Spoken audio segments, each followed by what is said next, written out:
day, everyone. Welcome to the finals of Gurolympics debate.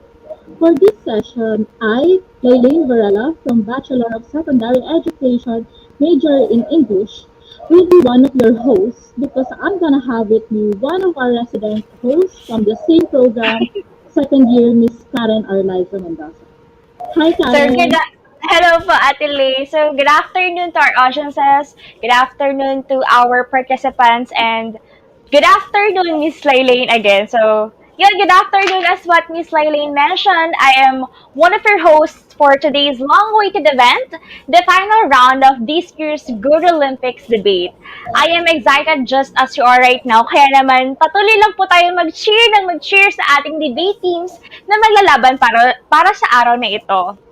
Yan. Ang dami ng comments, Ate Lane, sa YouTube. So, that's why, na-hype na naman ako. Yan, ang dami ng comments. So, di ba, Miss Lane, during the elimination round of the debate, nalaman natin kung gaano kagagaling at kung gaano kadesidido ang ating mga teams na ipaglaban ang place nila para sa final battle na to. Sa mainit na batuhan ng mga arguments nila ay nasaksihan natin kung paano itinayo ng BED ang kanilang posisyon laban sa BPE. On the other hand naman, nakita natin ang madikit na laban sa pagitan ng math majors at English majors kung saan ang mathematics nga ang nagwagi. And so, the battle between BED and mathematics will finally lead us to know which team will reign as this year's Gurolympics debate champion. Ate Lane, excited ka na ba? Nako, sobrang excited na nga. Kasi actually, for the past few days, ang laman lang ng isip ko, puro debate. Kasi iniisip ko, grabe, sobrang naging dikit ng laban last time, lalo-lalo na sa BSE English at saka sa math. And also, napakainit din ng labanan natin between BED and BPE about longer school years. So talaga, kapag kasi nagkaroon ka ng experience, kapag ka nakapanood ka ng live natin, ng debate, talagang maiisip mo, grabe ang co-ed. Talagang effortless para sa kanila pagdating sa debate at talagang pinaghahanda ang maigi. Kaya sobrang excited ako. Dito malalaman kung gaano tayo kagagaling as future teachers, kung gaano tayo kagaling mag-research, kung gaano tayo makipaglaban, so kung ano yung pininiwalaan natin, at sa kung ano kaya nating sanggain para lang mabigyan ng katarungan kung ano man yung ating perception. So, yes, true. So, nalalaman kung ano talaga. Nagkakaroon talaga na, hindi naman away, pero talagang matinding pagdadebate kasi kung ano man yung stand mo, talagang kailangan mo panindigan, kailangan mo ipaglaban. Sige, ito ang research, ito ang study, talagang just to make your stand become clear and become talagang panglaban ay grabe. Walang true, ate. Sayang hindi ako kasama dun eh. Joke lang. Ano lang tayo. Oo. Kung kasama ka doon, ako, lagot na. Hindi naman, te. So, ano kaya yung abangan nila for this event, ate? Ano yung dapat nalang matunghayan siguro? Or siguro introduce muna natin kung ano yung same briefing ba? Or same procedures ba as before? Or meron silang abangan? What do you think, ate? Nako, may kailangan silang abangan tungkol sa magiging natin. Kasi nagkaroon tayo ng additional na procedures. So magkakaroon na tayo ng pagsa-summarize ng arguments in between two different sides. So ang affirmative, kailangan nilang i-summarize ang opposing, and then ang opposing kailangan nilang i-summarize ang arguments ng affirmative.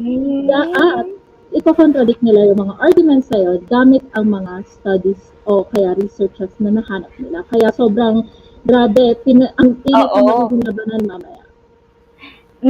Na-excite ako dun sa intellectuals or battle nila between ideas. Dito malalaban kung talaga bang kaya nilang ipaglaban, kung ano yung nauna nilang ipaglaban during the elimination round, and kung naging best na nila yung performance nila ng elimination round, may magiging mas better pa ba dun sa pinakita nila, or meron ba tayong kaabang-abang na mga plot twists na mangyayari? Yun yung gusto kong abangan kasi debate is one of the complex and one of the hindi mo maaasahan lagi yung ending ng bawat debate, kaya super excited ako dito.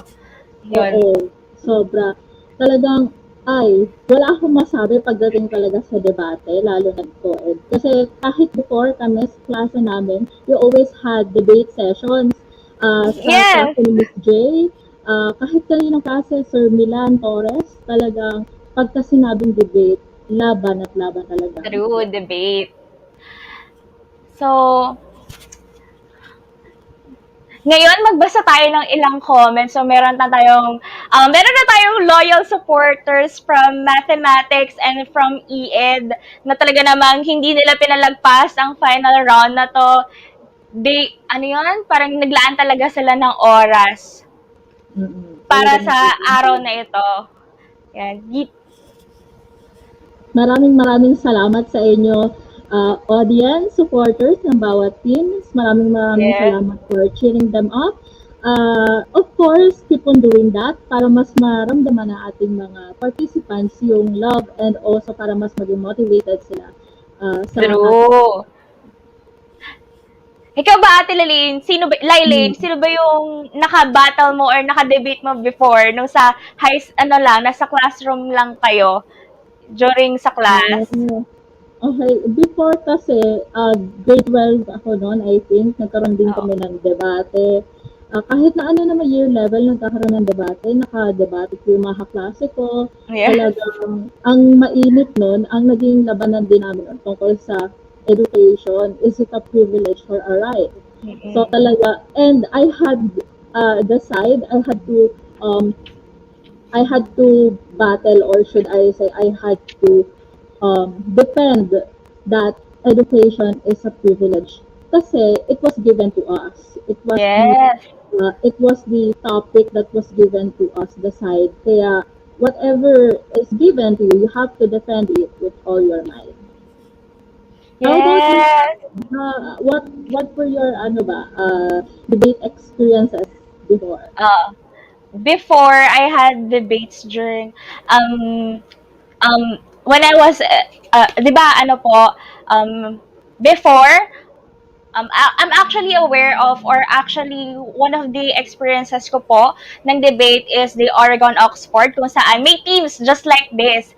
And doon nahasa yung communication skills ko, doon din nahasa yung kung paano ko mag-isip regarding sa lipunan, sa current events, and sa relevance ng mga discussions, and yung reason kung bakit natin tinuturuan yung mga bata na magkaroon ng kamalayan sa lipunan, hindi lang magkaroon sila ng mga academic knowledge but as well as the society, the economy, and everything that exists sa atin.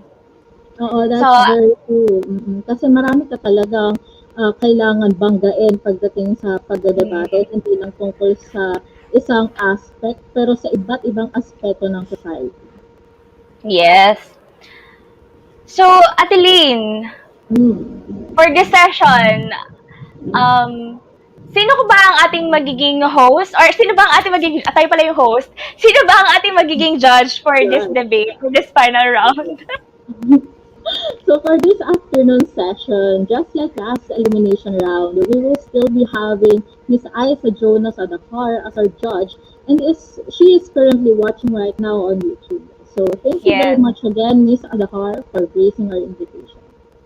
Thank you po, and good afternoon, Miss Adahar. And so at this point, allow me to tell to all of you about the topic for this round. The proposition is past students, regardless of their reasons, and the grounds of arguments will be based during this pandemic. So, Miss Lane, to be honest, upon knowing the proposition of this final round, I realized the relevance of this topic lies to the fact that as students who study education for a better world, our priority should be bettering ourselves for our students in the future. But even though we have this burning passion to teach and to transform students, I think we really should open our minds to the fact that not all students will be the same, right? Yeah, I very much agree with you. You know what, Karen? I think that this topic is very relevant to us as future teachers. Why? Because while we were preparing for this whole event, the core team, together with our chairperson, Ms. Jerilyn Magbuo, we always had to keep in mind the different issues we're going to deal with once we're in the field. passing students, regardless of their reasons, is definitely one of the things that we have to consider, of course, especially now that classes have turned virtual. Note that my batch is more than a year away from graduation, yeah, from fully reaching our goal to become educators. So, are we going to let them have passing grades because of the effects of the pandemic, or are we going to let them fail, which might lead to the decrease of graduation rates, and it can truly affect the economy? Parang ako yung na-pressure sa tanong mo, Ate Lynn. Pero that's really a hard question. Hence the reason why we should really talk about it and open our eyes to the realities of the world. I know that as teachers, our primary goal is to teach and guide students, but naniniwala din kasi ako na it doesn't end there. We should not just lecture them or just teach them inside of a classroom, but we also have to communicate with them and cooperate with them so that we will meet our goals at the end. So, of course, for a fact that we're always used to the idea that teachers are the active agents of change, but in this matter, where there are unprecedented hurdles to bring quality of education to the students, like nga yung pandemic, naniniwala din kasi ako talaga na our responsibility to always think objectively for the betterment of all is kailangan i-consider. There would always be micro level and macro level effects of our actions na hindi man natin gustuhin or hindi man natin ina-expect is mangyayari once we're already in the field. Yeah. Sure. And now to introduce, ayan, without further ado na, ito na talaga, to introduce, yes, to introduce the members of the affirmative team, we have the Bachelor of Secondary Education major in Mathematics to fight for their position. They are made of Mr. Roy Angelo Nunez, Mr. Ludwig Austria, and of course, Miss Lovely De Leon. Yeah. And for the opposing team, we have with us the Bachelor of Elementary Education Generalists. They are made up of Mr. Rodney Lucido, Miss Bea V. Irene Studio, and Miss Nikki Shamaka. And so to test their microphones and their camera, call on the affirmative team to showcase to test their microphones and their mics. Yeah, microphones and audio. Yeah. Good afternoon, team. Good afternoon. Good afternoon, Good Karen. afternoon po. Yes. So parang clear naman yung kanila. Are you ready, team? Yes, we are ready. Yes. Yes, we are ready. Yeah. Okay. We can wait for you So guys to compete later. yes. So, good luck and God bless sa team ng affirmative. Sana is magawa niyong madepensahan ang inyong posisyon sa debate na ito. So, okay naman, clear Thank you. naman kayo. Yes. Thank you. Yes, yes. Good luck. Thank you, thank you. Good luck. So now for the opposing team, let us call Mr. Rodney Lucido, Bea V. Irene Studio, and Nikki Shamaka. Hi. Hi! Kamusta kayo? Yeah, good afternoon. Good afternoon po. Afternoon po. Karen. So, very well prepared din sila. Yes. Yan. So, ready na ba kayo? Medyo po. Oy. Yan po. Dapat, oo. Oh, Dapat ready na kayo to fight para sa bandera ng ED. Go! So, are you ready na? We will start na? Pwede po. Okay. So, okay naman yung microphones and yung inyong camera. So, okay. And now, for the affirmative position to give their opening statement, that would be for under 5 minutes. 5 minutes. Let us call on the affirmative for their opening statement.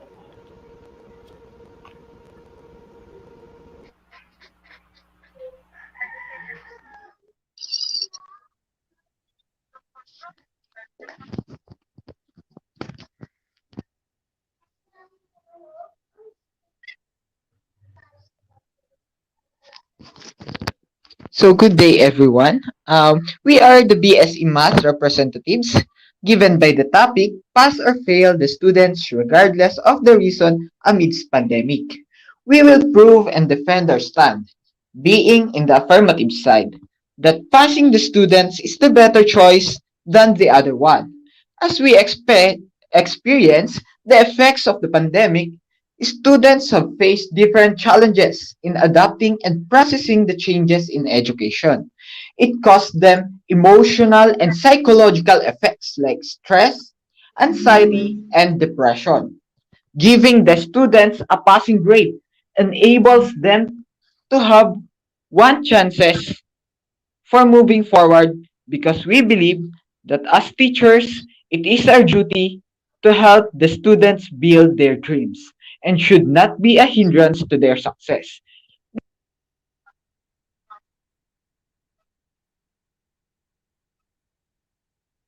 That also means that giving them a passing grade will ease their minds and resolve their inability to perform at their best. It helps them balance their responsibilities both in school and in their homes. As a matter of fact, teachers serve as a facilitators of learning, and as we all know, they can utilize alternatives and interventions for those students who needed it the most. Adjusting and living in the new normal gives a lot of trauma and fear of having the greater possibility of being the next victim of the virus.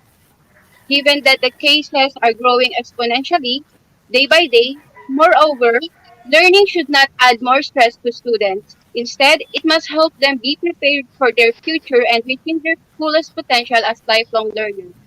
This means that they have a voice with the confidence to express their ideas and opinions so that they are heard and taken into account in any situation. With that being said, allowing them to continue their learning journey by passing them will be helpful for their growth and give them more space about thinking on how to stay safe and survive this crisis more than surviving their learning journey. Furthermore, academic performance, including academic failure, is often viewed in narrow terms as an individual behavior limited to the early life course. However, academic performance has implications that play out across life stages and on multiple levels. According to the study of Krosno 2002b, Miller 1998, Rosenbaum, De Luca, and Mellor 1999, on the individual level, academic struggles predict short-term problem, behavior, and dropout, and can derail educational and occupational trajectories well into adulthood. For Steinberg, Brown, and Darnbush, 1996, on the institutional level, academic problems among students can create disorder and undermine the general mission of schools. Becker 1962, Mirowski and Ross 2003b, Wilson 1978 also added that on the population level, widespread academic failure influences rates of fertility, mortality, marriage, and unemployment through its relation to educational attainment and the development of human capital. Knowing the benefits of passing the students and the consequences of giving the fail marks, it can be inferred that the very best solution to the topic, pass or fail the students regardless of the reasons amidst pandemic, is to give the student a passing grade and not to fail them. Given those conditions, a while ago, it is highly recommended that teachers should consider the students equally regardless of their reasons, since they can still do more if they will not be penalized. That's all for the affirmative side. Thank you.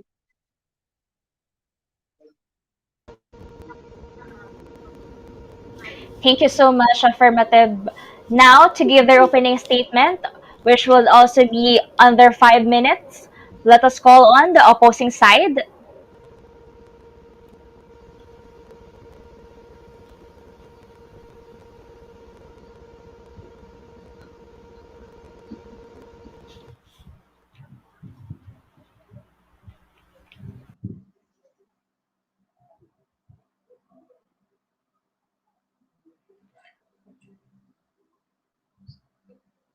A very pleasant afternoon to everyone. I am Ronnie Lucido from Bachelor of Elementary Education, third year generalist, and we are here to discuss about failing your students.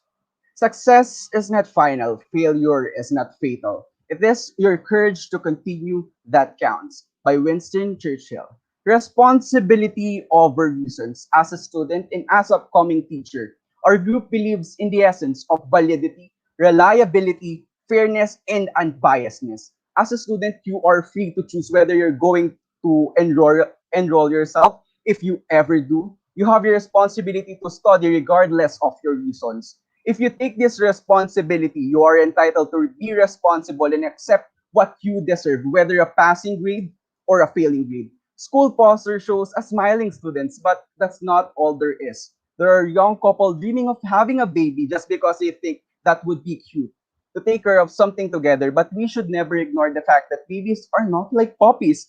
Babies require heaps of attention, diaper changing, bottle sterilization, love, smiles, affection. Babies can be cute. They might be a big time. Babies get sick, get rashes, and most importantly, they cannot walk on their own. If you think that it is all too much, then maybe you're not yet ready for a baby. This is heavily comparable to education. If you can't handle it, you're not ready for it. Yes, you have that dream of being the best teacher, nurse, doctor, lawyer, or whatever you want, but are you ready for all the sleepless nights? Because if not, why waste money? Education is indeed for all. However, it is still your choice. If you choose to study, and you should give your 101% all the time because you take this challenge and you should take your responsibility to fight in this arena. The door is widely open to enter and exit if you cannot continue to study. If you fail this semester, you are welcome to enter the next school year.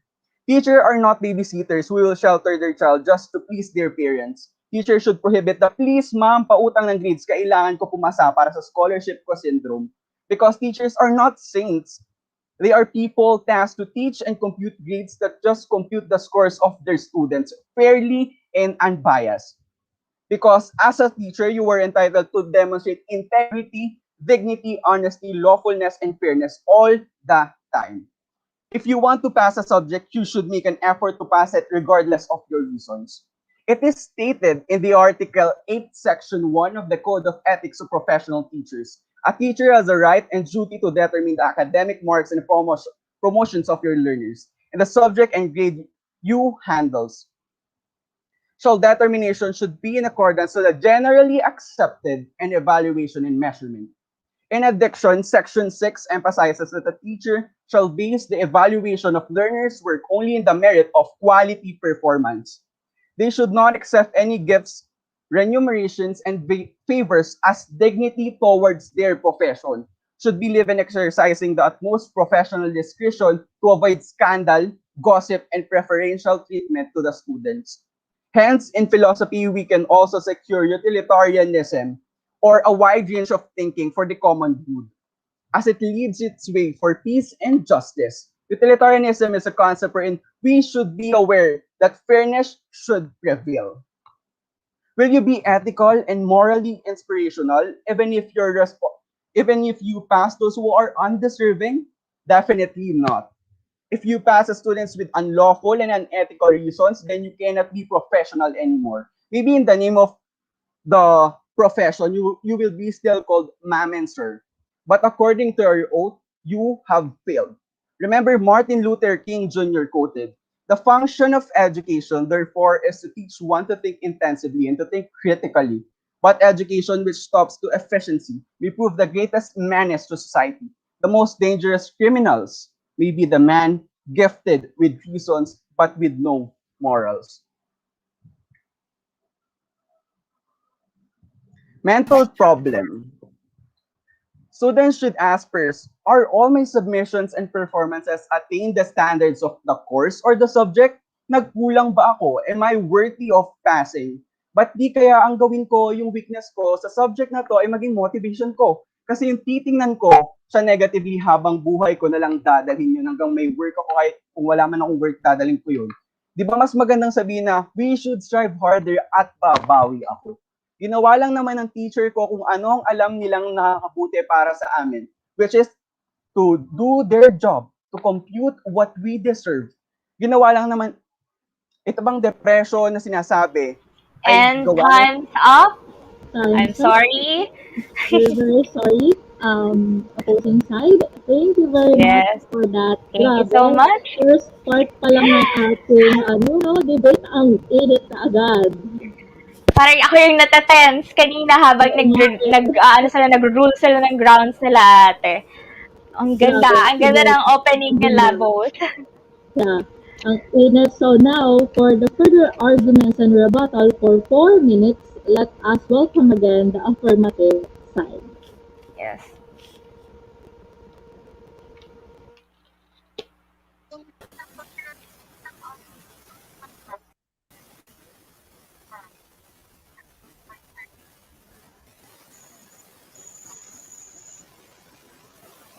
Am I clear po?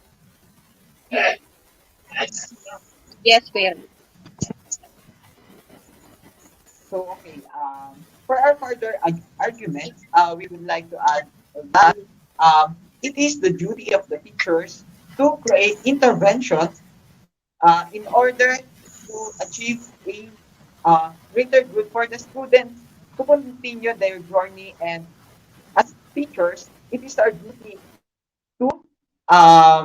it is our duty to monitor our students, and it is not about failing them, because failing them is just looking at um, their lack of hello Mic. So at their lack of uh, ways to deal with their situation. And also, you always stated about biasness. Hindi ka ba, or tinitingnan nyo lang, for me, tinitingnan nyo lang kung ano yung mga consequences or yung mga pwede nyong gawin kapag hindi deserving ng student ang pumasa. Paano naman yung mga deserving students? Anong gagawin natin sa kanila? Hahayaan na lang ba natin na matigil yung kanilang pag-aaral dahil dun sa failure na yon? Are we going to let our students to stop amidst the pandemic, amidst our situation?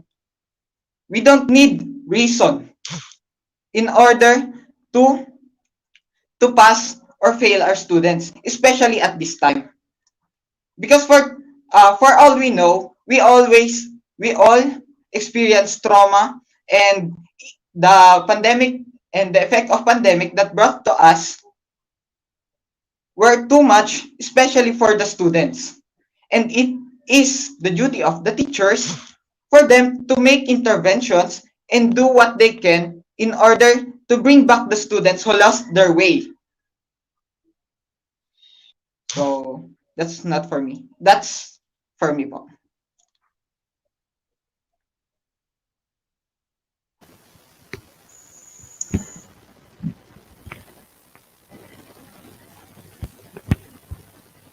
So to continue, I just want to reiterate that we are being limited by the topics being limited by the pandemic only. So earlier, I have heard that responsibility over the reasons of the students must be prioritized. That's why, uh, as long as the students, as what you have said, as long as the students are not doing their responsibilities in their schools, then it is good to fail them.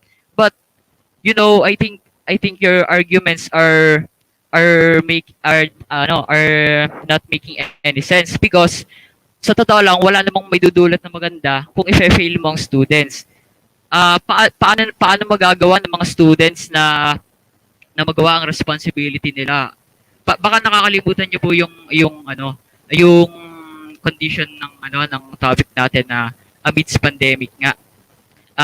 Another thing is that sabi niya, kayo na rin na nagsabi na failure is not fatal. Failure is not fatal nga. Bakit niya i-fail? Why not give the students a passing grade, but not actually the ones that the ideal passing grade, 80, 85. Why not give them 75? It's still a passing grade, but it's not you may consider it fail. But then after that, you can do just like what my co-debater said, that interventions, no, pwede nyo mabigyan sila ng remedial to just give them second chance. That's all I want to say. Thank you. And right before the time's up, thank you so much. Thank you so much, affirmative side. Now for the opposing side for 4 minutes and for their further arguments and rebuttal. Let's call them again. opposing?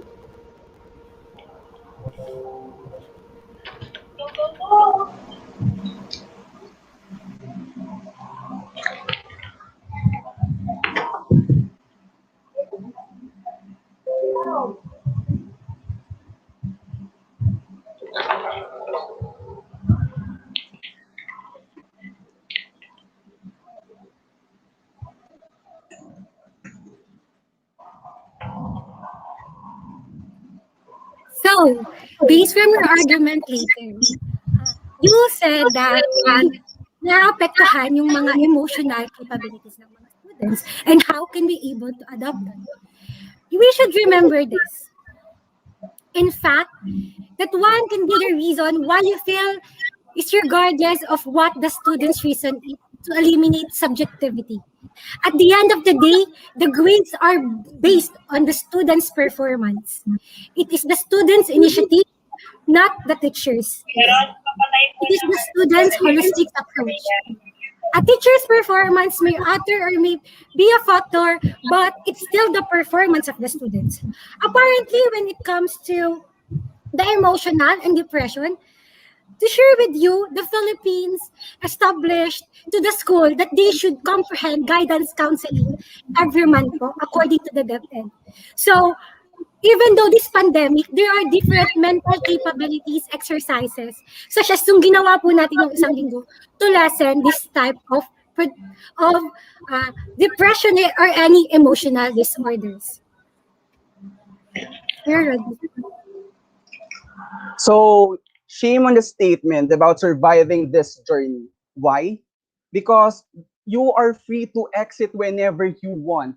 If you're not emotionally ready, mentally ready on this chapter or this semester during this pandemic, you are welcome to exit. Just like what our teachers told us, it is a burden for them because of our unlawful reasons.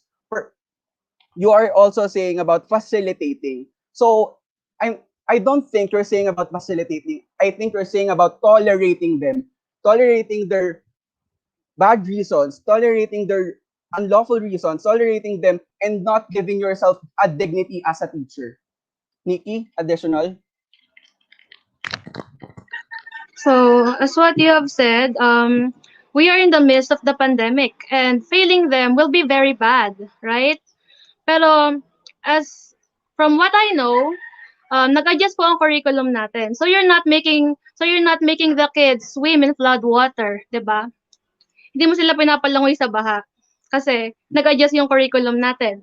And yung sinasabi nyo na ba't natin i-fail yung mga deserving students, we never said anything about failing deserving students. Because why are you gonna fail deserving students? They deserve to pass. False motivation po.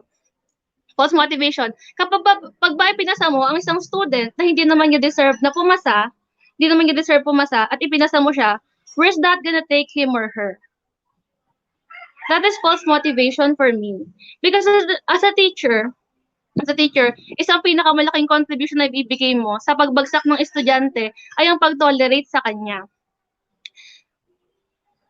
Para nga po sa amin, if you fail this semester, you're welcome to enroll again sa next semester. You're not being forced to study. Kasi pag pinilit mo sarili mong mag-study, that's on Filipino culture.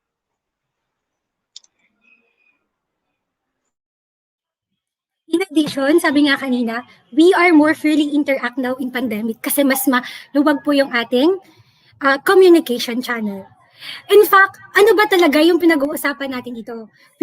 Pinag-uusapan po natin dito is to ibigay ng teacher sa students yung deserve nilang grades. Kasi it is our responsibility as a teachers to do that.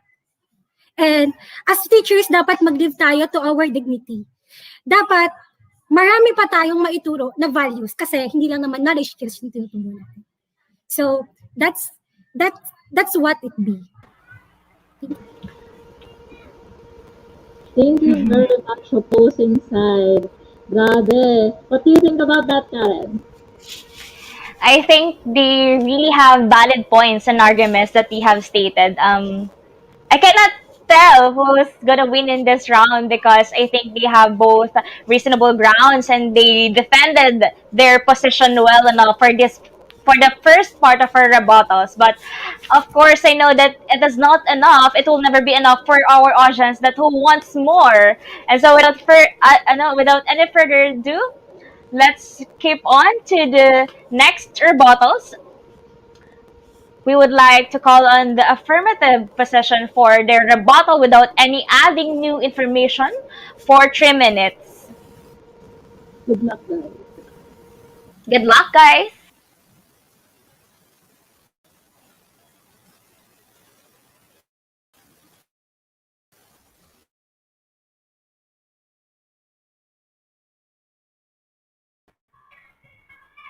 I'm sorry, Lobby, you are muted. Please turn on your microphone. Hello, am I heard? Yes, thank you. Yes, yes, yes. For the clarification of everyone, we are talking about pass or fail students regardless of their reason. Regardless of their reason. So, why are you always talking about those students who's not deserve to pass? How about those students who deserve to pass? Are you going to fail them? Of course not. We're not here to measure the students right away. What we need is to know their stories. Teachers is the second parent of the students. That's all for me. Thank you.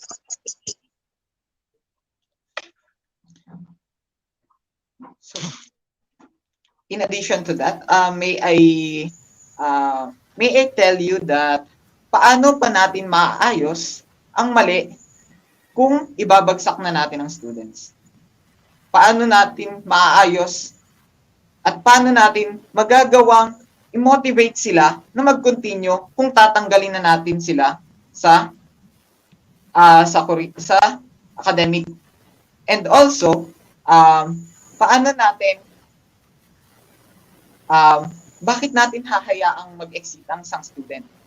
Even if he or she is not ready, it's not the reason para hayaan na lang natin na mapariwara ang buhay niya. Even if it's a choice he or she made, it is our duty to at least, especially the teachers, it is our duty to at least give them the advantages and what they need in order to stay on track. We are the guides. We facilitate. And they follow. So how can we facilitate something that we don't want to follow us? Bakit natin tatanggalin yung mga estudyante at hahayaang umalis if may magagawa pa tayo as teachers? So that's all for me. I just want to add, baka nabi-misinterpret niyo po yung sinasabi namin kanina na deserving students na dapat hindi iba kayo mga deserving students. Ang ibig sabihin po namin doon na with regards to the pandemic nga, ay paano naman yung mga students na deserving pero hindi nga biniyayaan ng sabihin natin technological capabilities to, for example, join the online class. May mga ganung instances na nakakalimutan nyo. And it seems that you're only focusing on a particular type of students, which are the undeserving ones. So, yun lang na so far. Salamat.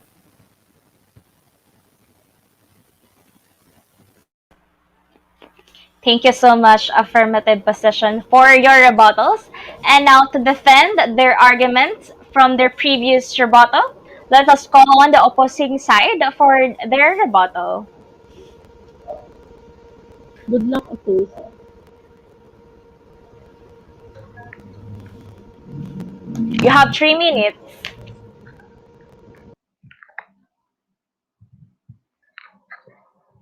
So, based from your statement earlier, we should remember this.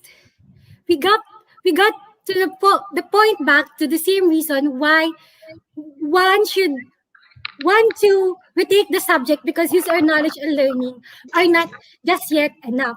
Hence, it is a must that lack of knowledge learning must be addressed. The problem is not solved by passing the students. It only shields the student from the reality that he or she is not ready yet to take on a higher level or course. Let us assess what is the benefit of passing a student kung papangunahan lang natin ang pagiging isang compassionate.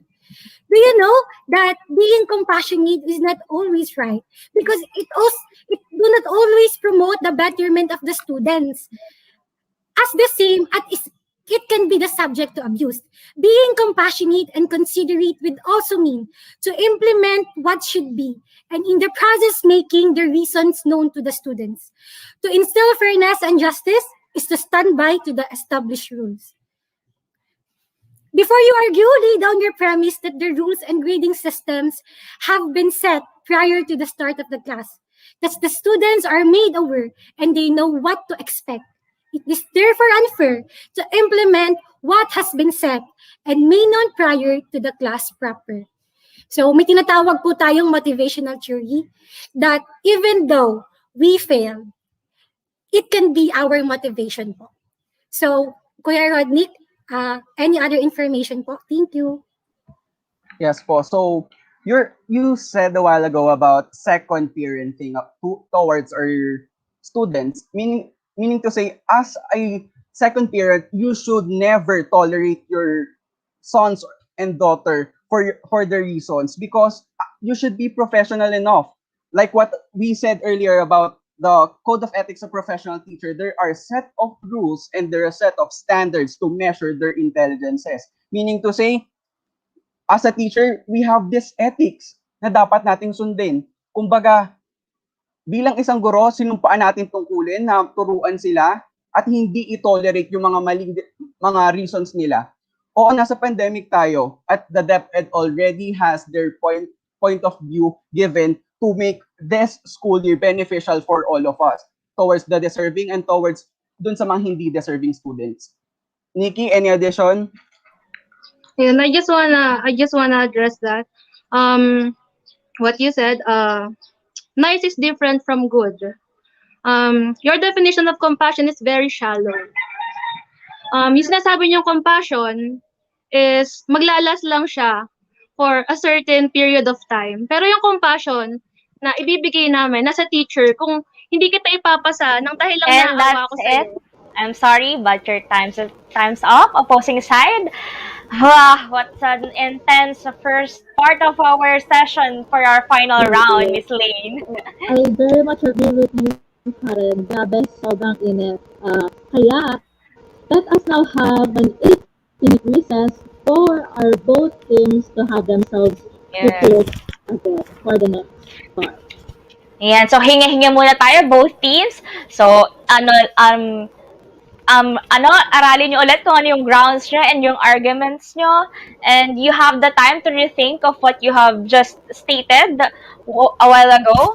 So, everything now is in your hands, pero just rest and just think this for a moment na focus, inhale, exhale, and sana by after 8 minutes, naibalik nyo na ang inyong confidence and mas kaya nyo nang idepensahan pa ang inyong position regarding sa ating proposition. Yes. Good luck, guys. Prepare lang kayo dyan. Huwag natin masyadong pagkainitan. Grabe, no? Ang init. Totoo. Kahit hanggang ngayon sa comments, ang dami pa rin nagchat-chat, ang dami pa rin nagko-comment. Ako, overcook na daw ang samgyup ni Miss sa sobrang init. Afar ng samgyup sa comment section. Ayun, meron tayong cheerer dito ni Lovely from Roshen and Daya. Go Lovely daw from Roshen.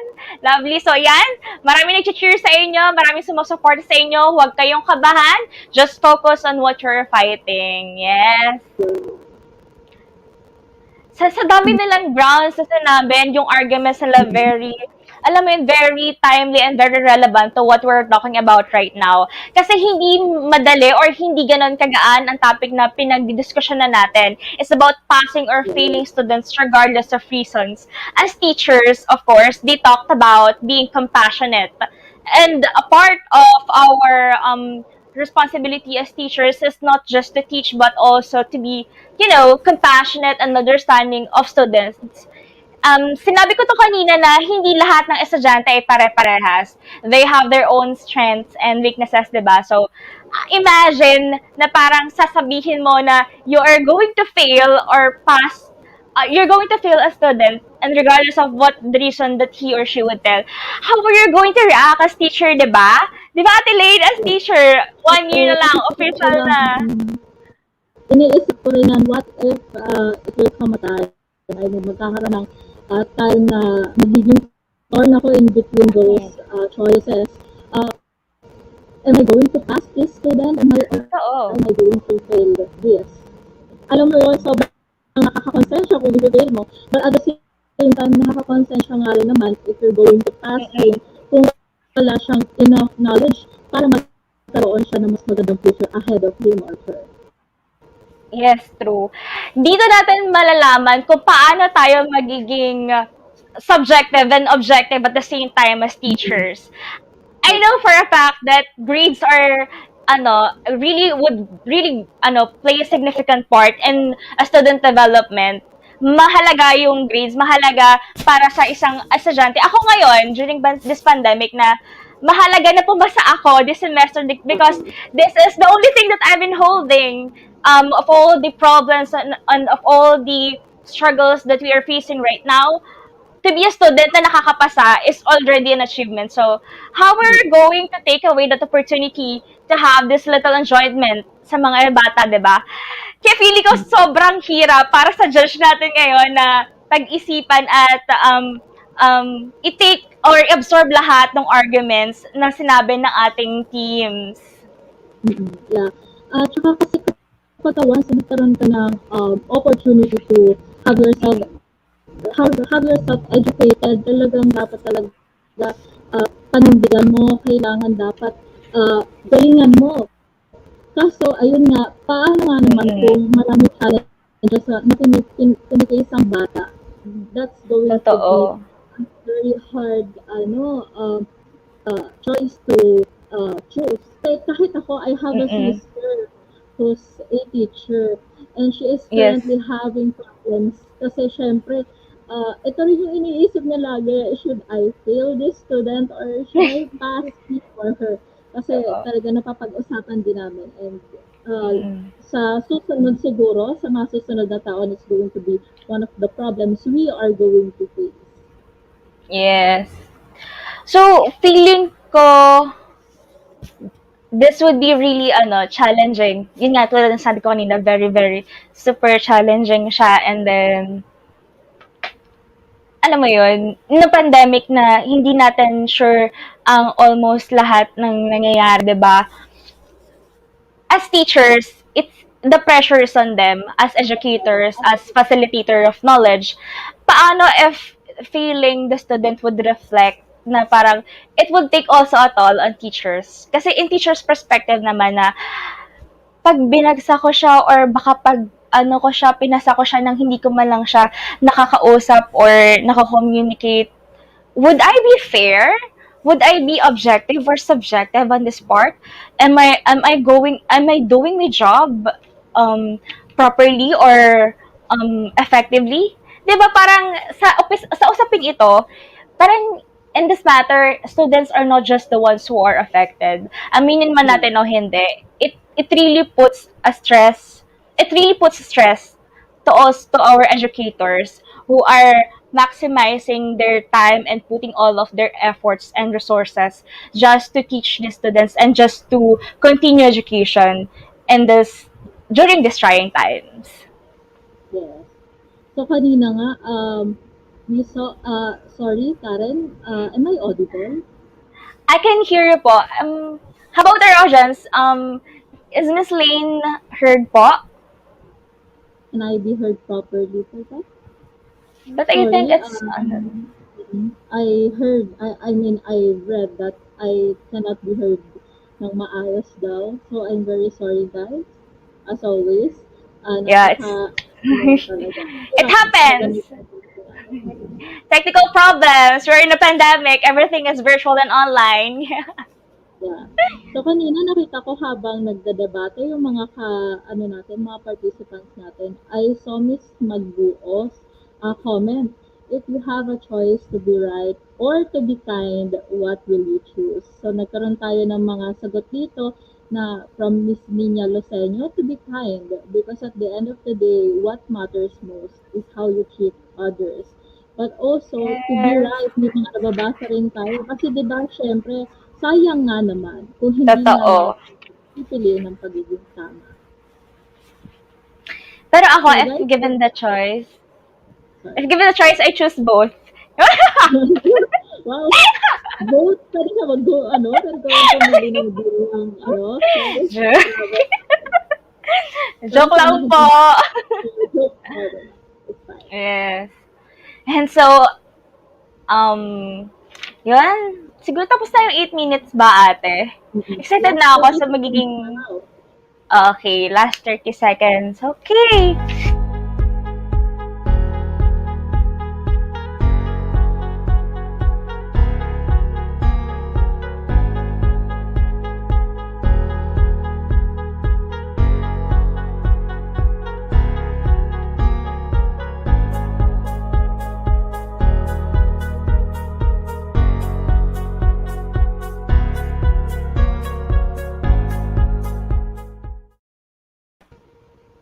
Ayan, we're back And we're again. back. Ay, nandito ka pala. Joke. So, to continue our debate, let us call on the affirmative side for their rebuttal that would only last for 2 minutes. Good luck, affirmative. Good luck. Take it away.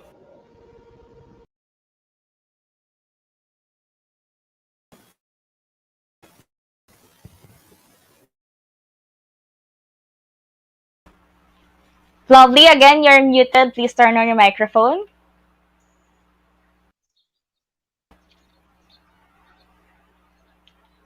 Hello, okay na po? Yes. Go on. You are saying that compassionate for us is very shallow. I think yours is because you let the students fail in terms of COVID-19 pandemic, and mental health of the students should be taken into account in this time of pandemic. That's all for me. Thank you.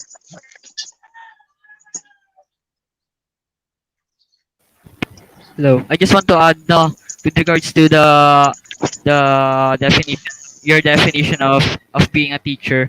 Kasi parang sinasabi niyo na ang mga teachers lang ay taga-compute ng grades na hindi na kailangan ng emosyon, no? So parang sinasabi niya na mga teachers ay pwede na ring maging calculators, no? Naniniwala akong hindi totoo 'yon, no?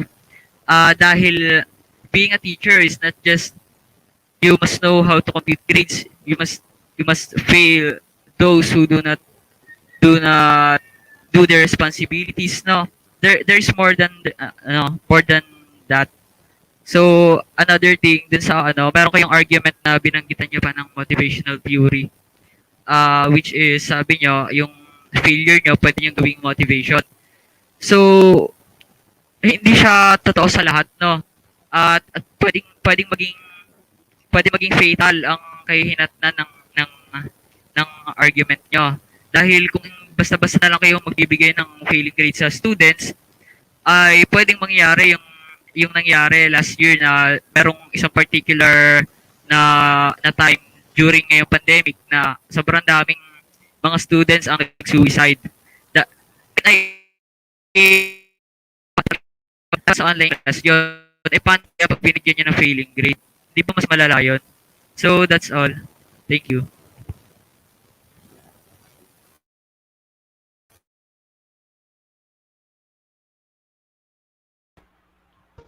Thank you so much, affirmative position. Now, to defend their arguments with the rebuttal, please, once again, take it away, opposing team, to defend your position. Good luck. So, yun. So, kanina, nung sinabi kanina na hindi lang naman knowledge at utak yung iniisip. Yes, we are on that. Why? Sabi ko nga kanina, we teachers are responsible of giving grades, as well as we also responsible to be fair to our students. paano ka ba magiging fair kung alam mo sa sarili mong yung students ay underserving, and to the other hand, kailangan, kung hindi man siya, marami man siyang pinagdadaanan, hindi niya talaga naabot yung standards. Ano ba yung standards natin? Diba, we teachers and the schools, bakit ba may schools? To give the standards of the students. Tapos, on the other hand yun naman, so sinasabi nyo na when it comes to motivation, yes, it can be a motivation. Anong mas maganda? Tingnan yung failure as a positive or tingnan yung failure as a negative. Because you as a student, kung titingnan mo yung negative, habang buhay mo dadalhin yon. And anong mangyayari? Mas patuloy ka lang babagsak. Kasi you should never fail or you should never pass an undeserving students. Tatanungin kita, sa problema ba ng pandemic, is passing is the best solution for that? Not yet, because we have our own uniqueness and abilities. And dapat we as teachers, gawin natin yung dignity natin with values and hope to our students. Turuan natin sila maging fair and justice. Kuya Radnik, another. So you state a while ago about our facts being shallow. I don't think on that statement, because shame on that statement being said, because our facts is given by educators, well-known educators who write the code of ethics of professional teachers, about dignity of teachers, about grading teachers, and about their duties as a teacher. Yes, teachers are not just computing grades, but it is also their job to compute with dignity and unbiasedness, because without dignity, you will never become a teacher. Nikisha, any addition? I'm sorry, but your time is up. That's Your time is a 2-minute rebuttal has ended. We must always take note of the time, guys, para po mas ma-maximize natin na swak o IELTS. Yes. So for the affirmative side's rebuttal for 1.5 minutes, here they are.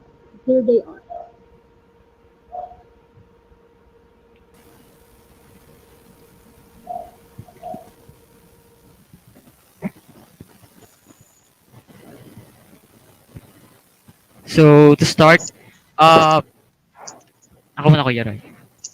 So, kanina, binanggit niyo yung fairness and standards and everything. So, baka na-misinterpret niyo ulit, no, na gusto ko lang i-clarify ulit na nililimit natin nga yung topic natin sa pandemic lang. Ano bang definition mo ng fairness? Lalo na ngayon sa time natin ngayon sa pandemic. At yung sa standards naman, mas bawal ba magbaban standards dahil lang ayaw mong magkaroon ng mga passing students na hindi naman deserving. At doon naman sa motivation theory, no, na sabi niya ay hindi pa mas maganda na i-view ang failure bilang motivation. Hindi mo naman makokontrol ang damdamin ng isang bata, ng isip ng isang bata. Students' discretion 'yon. At hindi ka palaging sigurado tungkol dun sa sinasabi mo na motivational theory na 'yon. At sunod pa ay may tanong kanina sa problema ba ng pandemic kung ipapasa ba ang student, kung ang pagbibigay ba ng passing grade sa students ay ang best na solution. Kung ibalik ko sa iyo yung tanong, ang pag-fail ba ng students ang best solution na pwedeng gawin? So, yun lang, no? Thank you. Thank you very much, affirmative side. Grabe yung rebuttal. Yeah. So now, para sagutin na naging rebuttal ng ating affirmative side, tawagin naman natin ngayon ulit ang opposing for 1.5 minutes.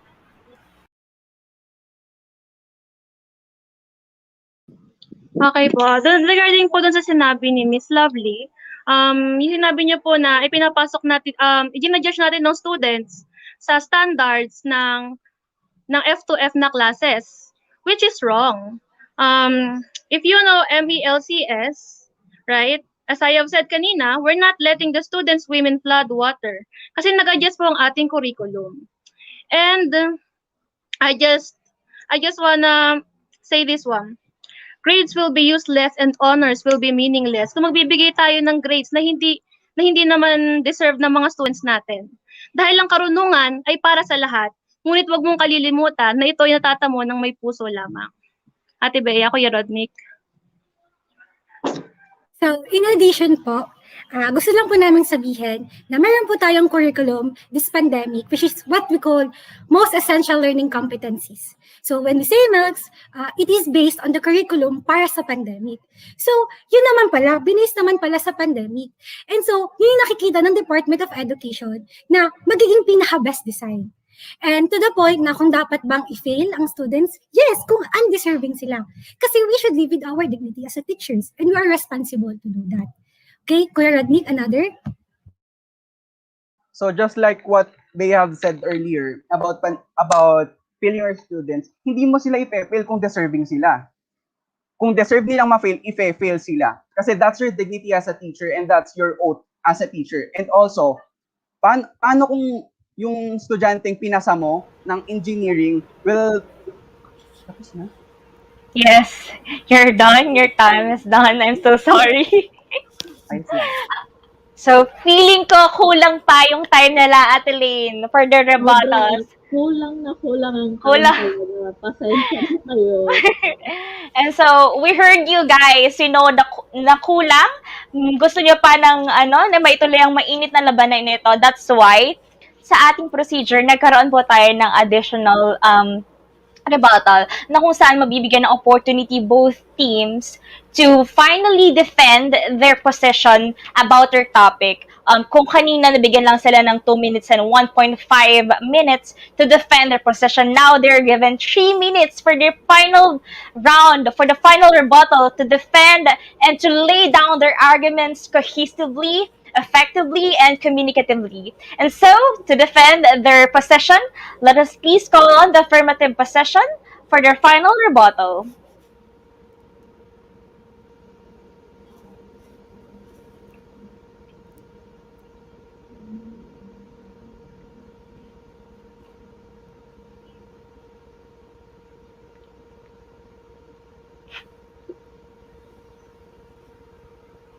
Wait lang po.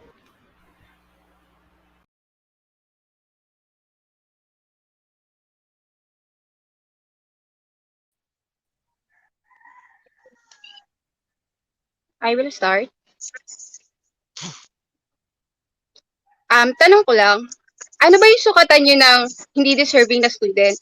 How do you measure fairness ng students kung hindi naman lahat ng estudyante nakaka-attend dahil wala silang gadgets, wala silang internet connection sa bahay nila, and wala silang capability na magkamero ng load everyday because of the online class.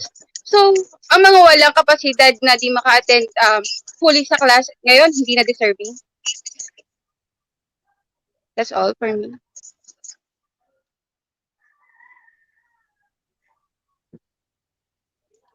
So for me, hello, am I heard? Yes, Kuya. you're heard. So for me, I just wanted to add that being fair in times that our situation is unfair is not necessary. It is not needed. And we need to be flexible of what we need and what our students need. And they need understanding. They need our support. And we need to accept them, even though they deserve or they do not deserve our passing grade. And also, let me reiterate to you that failing students undermine the general mission of schools. May I remind you of our 3 core values: the competence, compassion, and commitment. And as earlier, you said that compassion is not always right. But compassion is better than telling something that is true without the positive effect to those who you are telling those truth. Truth without advantage to those who know it is not applicable or firmly necessary, especially in this time of pandemic.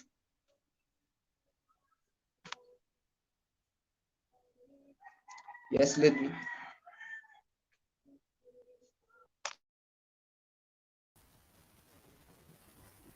And lastly, we teachers do not want our students to lose their tracks, no? Bakit nyo naman hihilingin na patigilin na lang yung mga students? So, hindi talaga best na option ang bigyan sila ng failing grades. That's why we recommend that what we do is to pass them and then give the alternatives after making them pass, like remedial and such and the likes. No, thank you.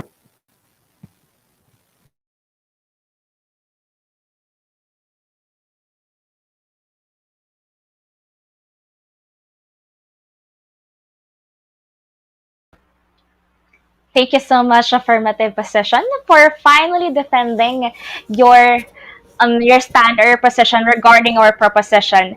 Alam ko na hindi magpapahuli ang ating opposing team, kaya naman hiwag na tayo magpatumpik-tumpik pa.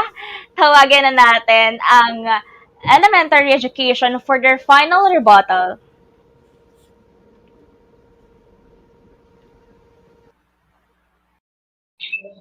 Okay, let's talk about compassion again. And di ko natapos yung sinabi ko kanina. So, shallow compassion is giving your students the grades they don't deserve para lang ma-motivate sila. For what? For a short period of time. But giving them the discipline they deserve will dadali nila yon ng malayo sa buhay nila. And I just want to tell you guys about this. Hindi naman tayo bulag dito sa bagay na to. Maraming mga bata ang nag-high school nang hindi marunong magbasa. So is that what we want as a teacher? Lumipat ng sunod na level yung mga estudyante. Lumipat ng sunod na level yung mga estudyante nang hindi nila nang ina-expect sa kanila ng teacher nila sunod na level na alam nila tong bagay na to, which they don't know. Right? Is that what we want as a teacher? Pag hindi natin kaya yung responsibility and obligation, pag hindi natin kaya ituro ng tama yung mga lessons natin, ipapasa natin sa ibang teacher, where is our dignity? Additional po? Yes po, additional. So, to share with you guys, sabi nga po sa amin ni Dr. Titular last meeting, sabi niya, hindi naman natin pinipilit ang mga students na pumasok. So kung hindi kayo ng estudyante, then they are free to enter and exit the education. And sabi niyo nga po kanina, ngayong K-12 program, bawal magbagsak. No. To be honest po, my tito is the SGOD of Tanawan Division and I asked him about that. He told me na pwede pong magbagsak ngayong K-12 curriculum unless kapag hindi naabot ng students yung standards. Yes, the other factors may remain, pero ang mga teachers ay gumagawa ng paraan to cope up with this pandemic. And we should not be blamed for that. And teachers should not be blamed for that. Thank you. Kuya Rodnick, any other addition? So I will just answer what Lovely have said earlier. Saan manggagaling yung grading? Syempre meron tayong grading system which is written in Article 6 and the Code of Ethics na dapat may standards, dapat may sinusunod na measurement. Kahit na pandemic, meron yang, sabi nga ng DepEd, pwede magbaksak ng estudyante, lalo na't hindi nila deserving. At meron din naman tayong way, kumbaga para mag-exit. Kung hindi mo kaya ngayong pandemic, merong susunod na taon. Hindi natatapos ang learning, hindi naman karera ang learning. Meron pa tayong taon para mag-aral, meron pa tayong mga susunod na taon dahil kahit matanda, pwede ka pa rin mag-aral. Kung hindi mo kaya ngayon, meron pa mga susunod na taon. Hindi matatapos yon at hindi yun reason. Done? Can we add more? Then po, we should remember na we are talking about attaining the standards of the students. Kasi yun yung naging focus ng grades natin. Thank you po. And Thank you time's very up. much. Okay. Thank you so much, opposing side. So, Whew. before we proceed, ang init nga, grabe, no? So, before we proceed to the closing statements of both sides, may we please, we would like to invite everyone to please watch this month's installment of EduTalk entitled EduTalk Lead, Harnessing the Teacher Leader Within at 2 p.m. to 4 p.m. tomorrow afternoon. So now, let us call again the affirmative side for their closing statement, which will last for 2 minutes.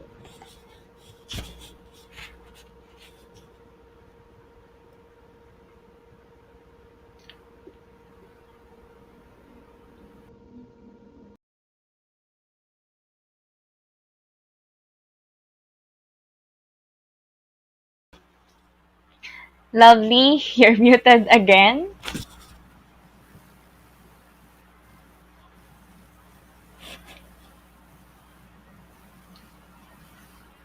Miss Lovely, I think your microphone is muted.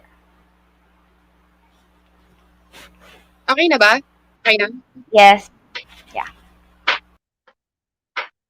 All in all, we would like to address that the top priority of educational institutions together with the teachers should be to protect the students' welfare and mental health of students, set aside the reasons for some of their being incompetence. Knowing what the pandemic has brought to all of us and instill greater motivation to continue their living and learning, we believe that it is better to pass a student who is not deserving than to fail a student that really deserves to pass. Giving grades with passing marks doesn't mean we need to level them to others. What is good, at least give them the lowest passing grade than having the highest grade, highest failed marks. And to make things clear, passing the students regardless of their reasons is only limited to our current situations, which is pandemic or COVID-19, given by the occurrence of pandemic. It is an alternative better than letting those students lose their tracks and eagerness to learn by having grades. Remember, the teacher should be a builder, not the destroyer of a student's future.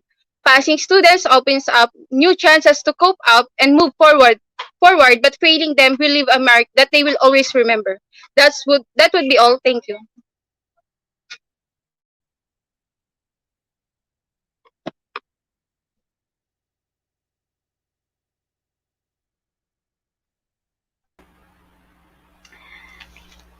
What an ending closing statement from our affirmative side. Yeah, what an ending indeed. So now let us call the opposing side for their closing statement, which will last for 2 minutes. Good luck, guys. Ang init, grabe.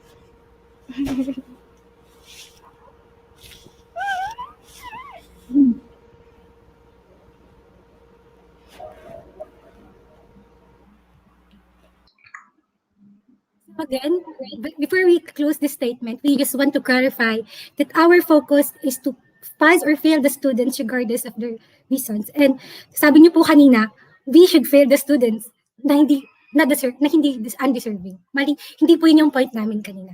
So to conclude, in conclusion, we should be reminded that our goal as a teacher is to provide the best quality education for learners, as we are molding ourselves to be the best educators we can be. Yes, we have a role of teaching students with lifelong lessons with a compassionate heart. But we should not forget that we are also live to our dignity. We should live accordingly with fairness and justice. As teachers, we have to balance our minds and hearts in dealing with our students. Being compassionate is right, but by reiterating the mistake of being too considerate and too compassionate can lead to the point that our students will happily and very free state words such as, okay lang yan, mabait naman si ma'am at si sir. Okay lang talaga. Kasi it is sad true, but it is a reality. To pass an undeserving student in school is to fail him in life. As they say, it is better to fail in school than in life. The standards we teachers give, set in place for a reason. To change just to suit a few will defeat the purpose for which they are set. To be considerate and compassionate do not always promote betterment. Somewhere along the way, there is a reason why students fail. Whatever the reasons may be, the only question that begs to be answered is, will passing the students cure or address the problem? No, kasi at the end of the day, they do not attain the standards. In the end, hindi nararapat natakpan ang isang pagkukulang ng isang pagkakamali. Or in English, unworthiness should not and cannot be fulfilled by an accepted mistake. Students will learn how to appropriately Sorry accept po. failure And early in time's life. up. It's not I'm sorry. very, Yes. very sorry po. And yeah, that's the ending statement of our opposing side. Grabe, nakaka, no, Nakakakaba pa rin. Sa Sa sobrang init, nakakapagpatigil siya. sobrang dami ko ring natutunan and sobrang ganda rin ng mga perspective na naibigay sa akin ng debate na to, Adeline. And tapos na siya. Tapos na ang Tapos debate. na. We're just going to wait for results. Pero, since nakilala natin ang ating mga participants on their best positions na nasa debate na sila, I just want to ask them, our affirmative position muna, how was their experience in this debate as future teachers and as researchers and as debaters themselves? How was the entire experiences, or how was your entire experience during this Gurolympics debate? Yeah, kumusta ba? Of course, nakakakaba siya kasi last time, di ba, nagka-problem ako with the PLDT. Sa connection ko, nawala ako dati. So, yun, natakot ako na baka ngayon wala na naman ako. And also, na-excite kami kasi, of course, isang karangalan sa amin na nakapasok kami sa finals, which is dream ng ibang mayor. Thank you, Miss Lovely. How about you, Mr. Nunez? Para sa akin, isang magandang experience yun para, hello? Yeah, you're here. Kasi mas na-enhance yung debating skills. Yes. Debating skills. Yes. So, parang mas na-engage kami dun sa sa importance ng communication with the others. Yes. Tapos kahit na magkakalayo, andun pa din yung pagkakaisa ng thoughts throughout the process ng pag-prepare about sa debate. So, yun. Yeah. Maraming Thank you so salamat much. sa experience. Yeah, thank you so much for also participating. How about you, Mr. Ludwig? Care to share your experiences and your thoughts about this event that you joined? Hindi naman talaga dapat kasali dito eh. Pero masaya. Nakakabala Yeah. talaga. Sobrang saya. At saka, ano pa ba? Marami natutunan, syempre. At, ayun, ano pa ba? Medyo mahirap nga lang din magbigay ng arguments talaga at saka mag-rebut. Yan pinakamahirap siya. Lalo na kapag tama yung point tapos i-rebut mo naman. Pero wala na kayong dapat pangambahan pa. Huminga na kayo kasi you all did well. You all did great. Your team really defended your side and your stand.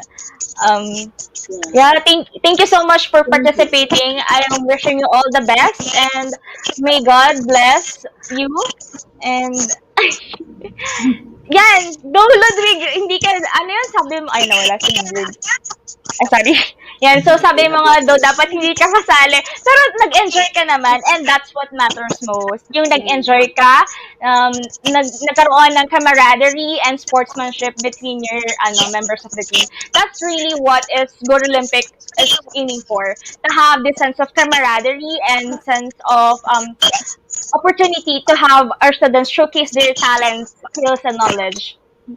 Yeah, I very much agree with you on that, Karen. We always have that in mind as well, na dapat we have to work together as future teachers, as co-ed, as FPN. So thank you very much, affirmative. Now, let us call the opposing side. Interview natin sila. Yes. The opposing side who opposed the affirmative well. Yeah. So kayo, opposing side, kumusta? How are you? How was your experience? Nakaka-smile na po ngayon. Yes! Bakit so Nawala yung kaba. Nawala. How about you, Dale? Nalulutang siya eh. Success po, Yay! grabe. Ayun po, knowing that di ba, reserve player lang po ako. Then, pinasok po ako sa finals. Yan, sa Ate Asal. Hi, Ate! Thank you so much po. Kahit reserve player po ako, as in, I do not know po kung paano yung naging briefing, but God lets its way po na makatapos kami dito. At saka, gusto ko lang po sabihin, napakagaling po talaga ng math major sa debate. And to share with you po talaga, pinaghandaan po talaga to ng BEd. Naka-18 page po kaming papel para dito. At congratulations, math majors. You did all great. Yun po, 18 pages. Yan, nakita niyo po. Sobrang masaya mga kalaban ng math. Bea. Sobra-sobra. Masaya po. Actually po, to share with you kanina, mag-ausap po kami ni Kuya Roy Nunez bago po yung debate. And yun po, we are happy naman po sa pinag-usapan namin. Yun po, thank you so much po. Okay. How about you, Nisha? How experience? Ano po? Sa akin po, sobrang saya po nito. Sobrang dami ko pong naging knowledge and I just want to commend Mr. Ludwig po. Nung nagsalita po siya, sobrang natuwa po ako. Sobrang ganda po ng arguments niya. And I think that's the most challenging part of this debate po. I just wanna commend him po. Ang ganda po ng arguments niya. And nung nagsalita po siya, I knew this is not about winning anymore. This is about giving a good fight. Yan po. That's very Nice. Very nice. Jonathan, about your ating reserve player or debater from DEED, how was your experience? Ano po, syempre, backup support, cheer sa kanila, pero at the same time, nakaka-proud kasi nagka-problem ako sa power kasi nagkaroon po ng power interruption. But then, kaya nag-decide kami na ako yung maging reserve tapos magpalit kami ng position as debater. Pero nakaka-proud po kasi hindi sila lumaban bilang sa sarili nila. Lumaban sila as BEd, lumaban sila as a future teacher po. Yun po. Yes. Thank you very much. Thank you very much. May i-add pa kayo, ED? Hindi na debate ha, as your experience na. Gusto ba kayo i-add? Kung ano man po yung magiging results, kami pong BEd, we will be happy po for it. Kasi it is a good fight. And napakagaling po talaga lahat. Congrats, Matt! Congrats. Congrats to all of you. Congratulations, guys. Thank Congrats. you very much. And I agree with them, ate, na whatever man ang maging results ng debate na to, parehas na silang panalo. Lahat panalo na, all teams from BPE, from English, from Math, from ED. I think they all won. The Faith Teachers League, just like what Dr. Jerilyn said, we all won in this battle kasi sobrang nagkaroon tayo ng opportunity, nagkaroon tayo ng chance to showcase our skills and to be able to show the people what we've got as future teachers of the faith colleges. And so at this point po, I would like to extend my gratitude to all the supporters, our audiences, to our faculty, and of course the Faith Teachers League who continues to supporting the students in bettering themselves. Of course, I would also like to extend our gratitude to our judge, Miss Aiza. Thank you so much for gracing your time and for giving us the opportunity to showcase the talents here at Faith Co-Ed po. Yes. Yun na po. Maraming salamat po ulit. Yes. But before letting this event come to its ending, we would like to invite everyone again to watch this month's installment of Eduk Talk, entitled Eduk Talk Lead Harnessing the Teacher Leader Within, at 2 p.m. to 4 p.m. tomorrow afternoon, and the long-awaited Gurolympics Awards Night, which will be held tomorrow at 6 p.m. So, ito na yung pinaka-inaabangan natin lahat. Tapos na tayong lahat sa live events. Yes. Para lahat na rin ata na contest is graded na. So, nasa stage na tayo ngayon ng pagko-collect na mga results. And then, tomorrow night, good luck guys. Alam ko kaya natin lahat. Tomorrow na natin malalaman na which kingdom has really prevailed on our Gurolympics 2021. So sana yung mga sumuporta sa atin simula una ay suportahan tayo hanggang sa huli. Yan. Yeah. Congratulations to everyone and congratulations to all those supporters and participants who really actively joined in our Gurolympics. Hindi po magiging successful ito kung hindi po dahil sa suporta nyo, sa oras, at sa effort na inyong ibinibigay sa Faith Teachers League. Yes. Thank you very much, everyone. And So now, end na siguro natin ang event natin. Karen, what do you think about that? yes. Yeah. And na natin to ate. Parang gusto ko na rin talagang mamahinga. Charot. Yeah. Hindi. Deserve na natin na i-end to. Ayan. So, yun na po. Thank you po ulit. Bye-bye po.